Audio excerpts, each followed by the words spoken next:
श्रीमद् भगवद गीता। महाभारत के युद्ध क्षेत्र कुरुक्षेत्र में अर्जुन और भगवान श्री कृष्ण के बीच हुआ संवाद ही श्रीमद् भगवद गीता है।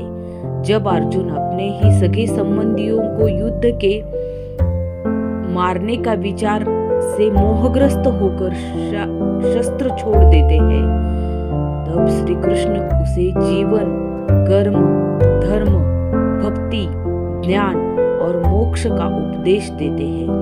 गीता केवल युद्ध का ग्रंथ नहीं बल्कि मानव जीवन का संपूर्ण दर्शन है।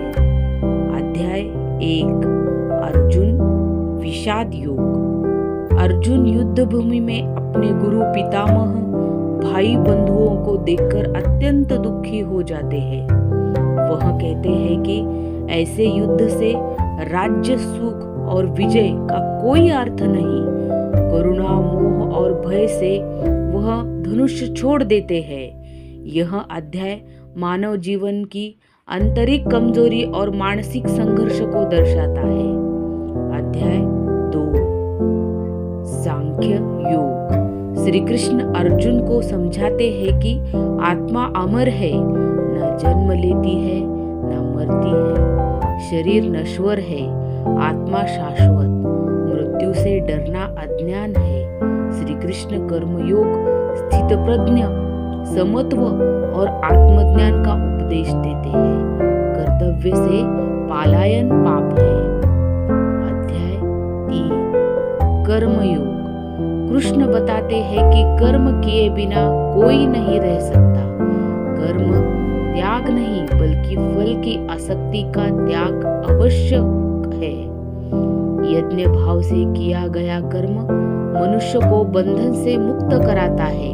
समाज और प्रकृति का संतुलन कर्म से ही चलता है।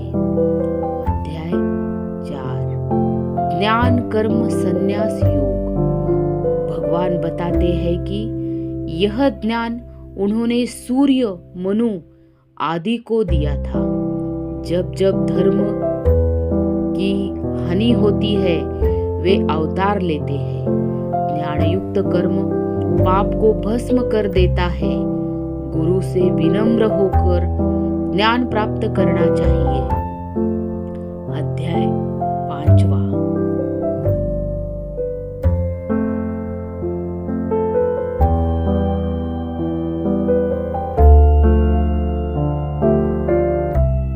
कर्म संन्यास योग।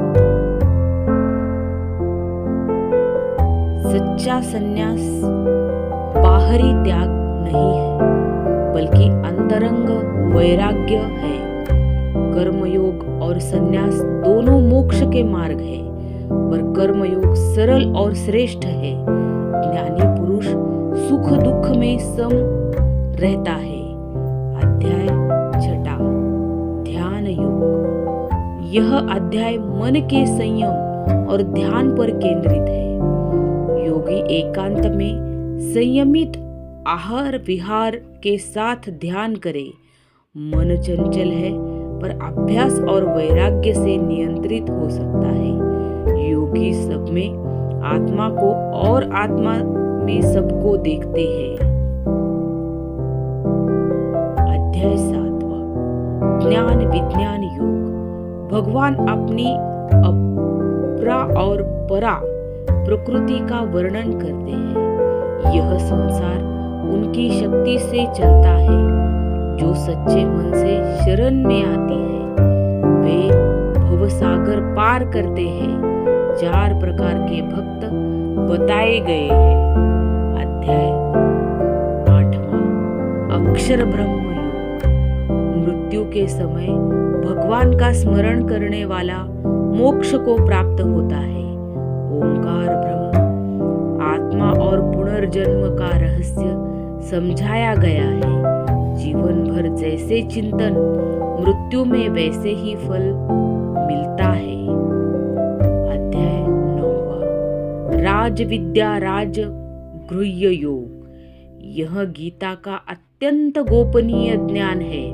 भगवान कहते हैं जो प्रेम से मुझे पत्र, पुष्प, फल, जल अर्पित करता है मैं उसे स्वीकार करता हूँ। सभी प्राणी उन्हीं में स्थित है। अध्याय 10वां विभूति योग। भगवान अपनी दिव्य विभूतियों का वर्णन करते हैं। मैं आदित्यों में विष्णु हूँ, पर्वतों में मेरु हूँ। यह अध्याय ईश्वर की सर्वव्यापकता को दर्शाता है। अध्याय 11वां विश्वरूप दर्शन योग। कृष्ण अर्जुन को दिव्य दृष्टि देकर अपने विराट रूप दिखाते हैं। अर्जुन भयभीत होकर भगवान की शरण जाता है। यह अध्याय ईश्वर का अनंत शक्ति और काल रूप को दर्शाता है।